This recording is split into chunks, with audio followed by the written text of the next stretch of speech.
Hi, I'm Susan Smith, and this tutorial is all about how I tame the stretching edges of a quilt that I'm working on. This one, as you can see, has piano key borders, so there are tons and tons of seams along this edge and lots of opportunity for it to stretch out of shape along here. So I'm going to give you some tips on how I work with that. First off, when I'm loading a quilt, I always baste around the perimeter as I'm advancing my quilt. So you can see here from my last pass, this is how far my basting reached, and every time I advance the quilt, I baste on both sides, left and right, work my way through quilting the middle, advance, and baste again. So I'm nearly at the end of my quilt. So I've already started basting at the far corner and come around the bottom, and now I'm coming back up to join where my basting ended. And you can see there's excess here, and I'm going to have to deal with that or I'm going to face puckers. So here we go. I'm going to sew for just a moment and then I'll talk again.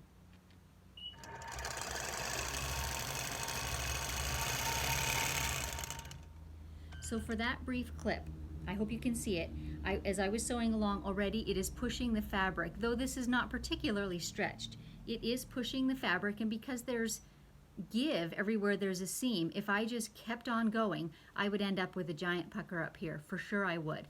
So here's the super easy way of dealing with it. I'm going to grasp my seam allowance here just in front of my hopper foot, and as it stitches, I'm just going to put very gentle pressure on it.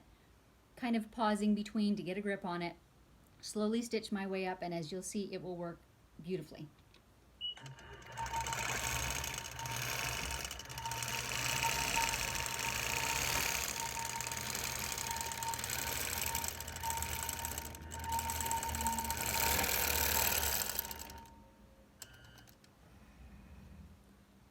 There we are. So with just that gentle little bit of pressure, keeping that fabric taut and not allowing it to push ahead of the hopper foot, that was all it took to get that laying smooth and flat.